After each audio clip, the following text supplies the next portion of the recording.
wabarakatuh. Perkenalkan, nama saya Ahmad Edwan Rifki dengan NIM 112114881. Saya di sini menjelaskan tentang PBB yang disebut juga pajak bumi dan bangunan yang dilengkapi dengan tata cara pembayaran.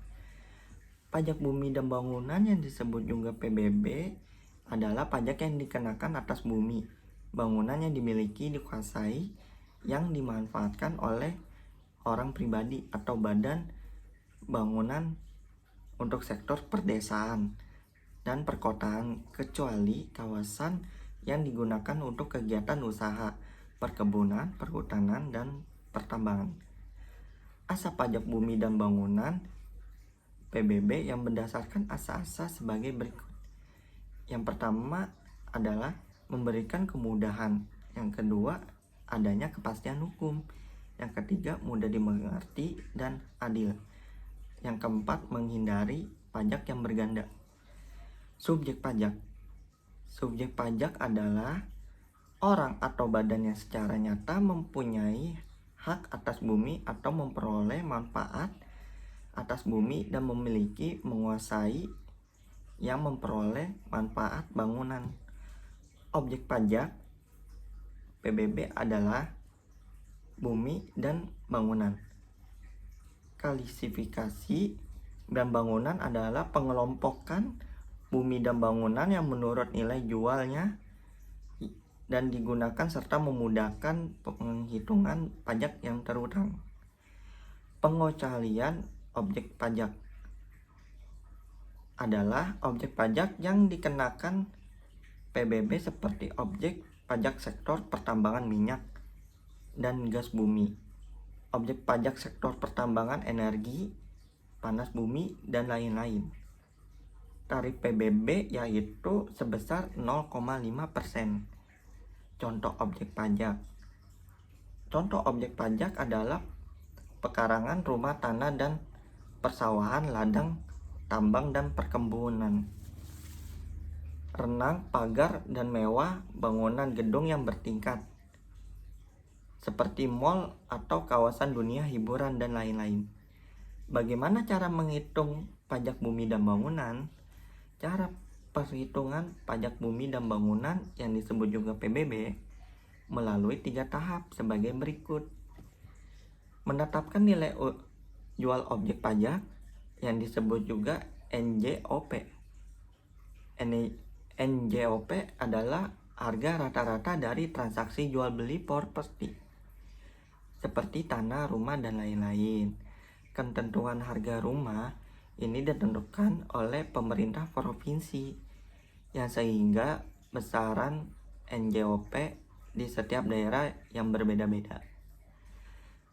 Menentukan nilai PBB adalah sebagai nilai jual objek yang dimasukkan ke dalam perhitungan pajak yang terutang.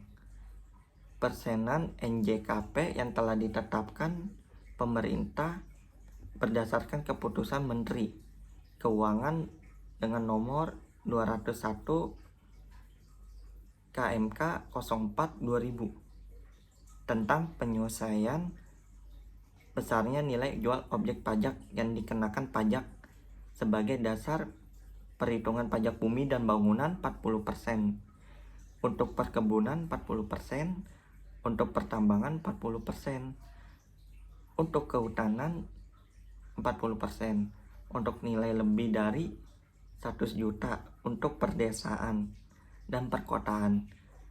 Yang ketiga, menghitung PBB dengan cepat dan mudah.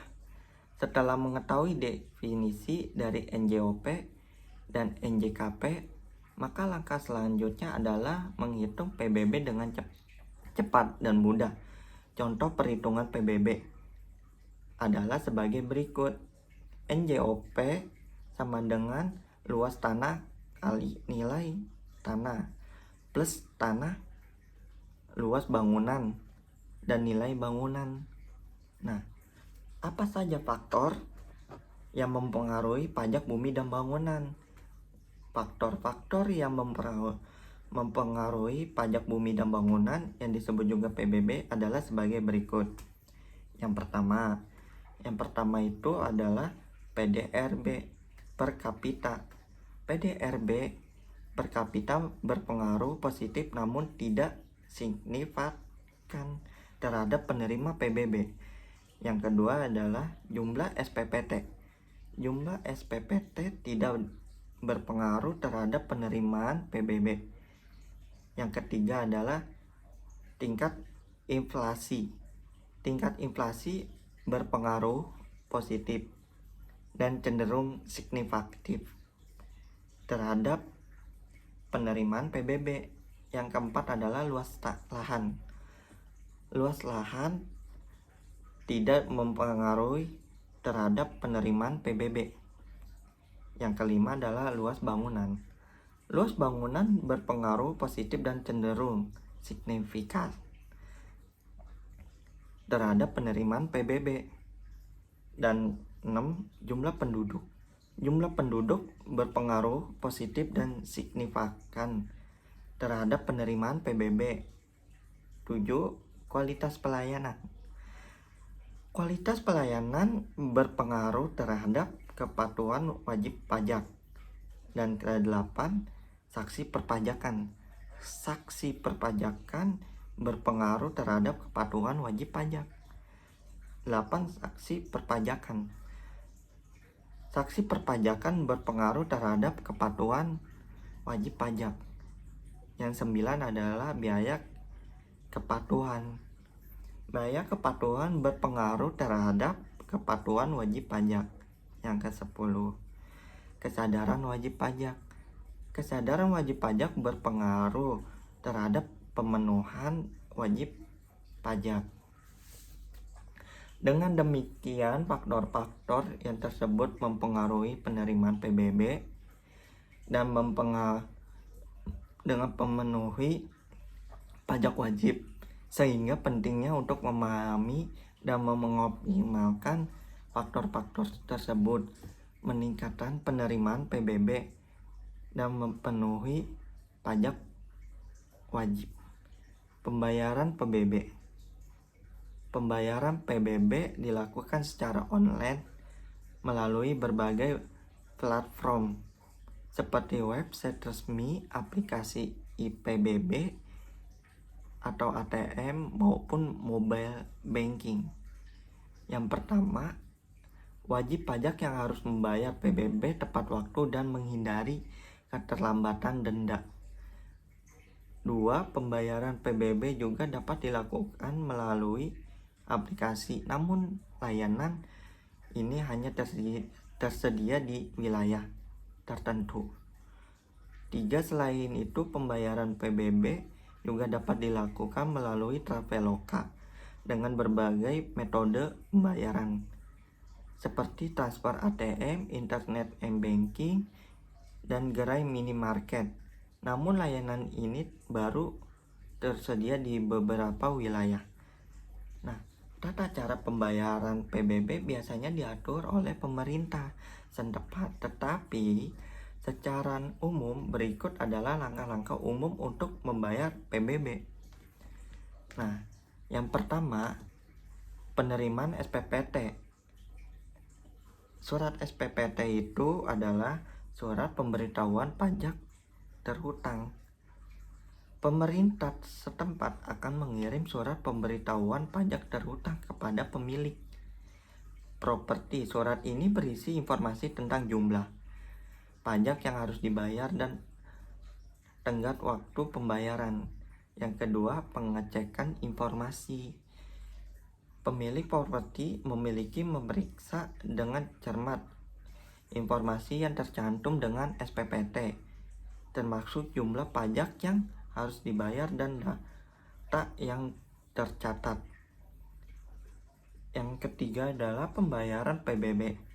Pembayaran PBB dapat dilakukan melalui berbagai metode seperti transfer bank, pembayaran tunai di kantor pajak, atau melalui pembayaran online yang disediakan oleh pemerintah setempat. Nah, yang keempat adalah pembayaran tepat waktu.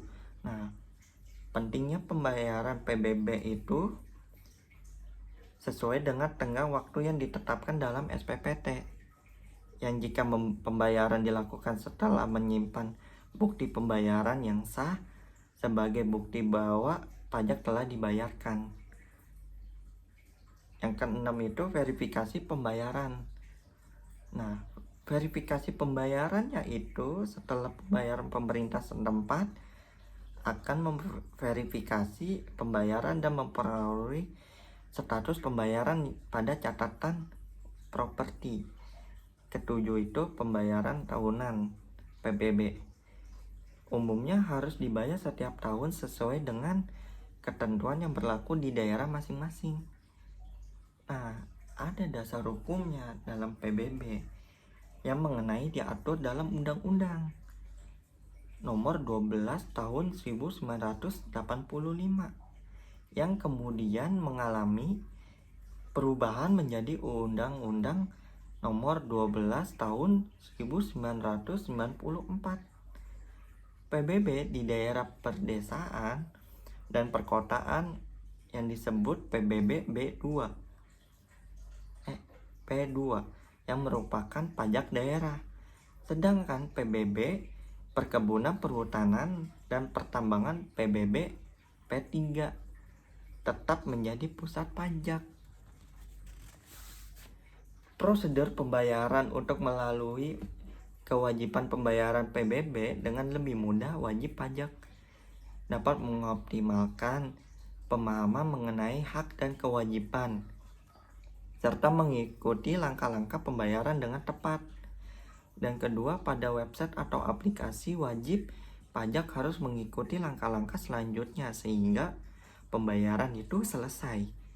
Nah, ketiga, dengan memahami cara pembayaran PBB dengan baik secara online maupun offline, wajib pajak dapat memenuhi kewajiban pajak dengan lebih efisien. Apa perbedaan antara pembayaran pajak bumi dan bangunan secara online maupun offline? Nah, yang pertama, pembayaran PBB secara online dapat dilakukan melalui berbagai platform seperti website resmi, ATM, M-Banking. Dan kedua, pembayaran online memungkinkan wajib pajak untuk memeriksa tagihan dan nomor objek pajak yang disebut juga NOP, serta melakukan pembayaran PBB secara online. Nah, yang ketiga, pembayaran online telah menjadi lebih mudah dan bisa dilakukan di seluruh Indonesia tanpa harus memperhatikan menjadi lebih mudah di hari kerja maupun operasional. Keempat adalah pembayaran online memungkinkan wajib pajak untuk membayar PBB dengan mudah dan tidak tergantung pada koneksi internet. Kelima, pembayaran online yang dikemungkinkan wajib pajak untuk menyimpan bukti pembayaran. Nah, kita membayar pajak online jangan lupa untuk menyimpan bukti-buktinya agar tidak terjadi hal-hal lain. Karena kita udah punya bukti pembayaran, kita bisa dapat mengetahui bahwa kita udah membayar pajak tertentu. Nah, pembayaran offline yang pertama adalah pembayaran PBB secara offline. Dapat dilakukan dengan mengunjungi kantor pajak atau Pemda setempat. Kedua, pembayaran offline kemungkinan wajib pajak untuk membayar PBB secara langsung dan menggunakan uang tunai. Tiga, pembayaran offline memungkinkan wajib pajak untuk membayar PBB secara langsung menggunakan uang tunai. Yang ketiga adalah pembayaran offline yang mungkin wajib bayar pajak PBB dengan menggunakan metode iuran, dan di mana tugas kelurahan akan mengirimkan surat peringatan pembayaran PBB kepada warga sekitar atau penduduk di sana. Yang keempat adalah pembayaran offline yang memungkinkan wajib pajak untuk membayar PBB dengan menggunakan fasilitas perbank seperti ATM, internet M-Banking, dan mobile banking.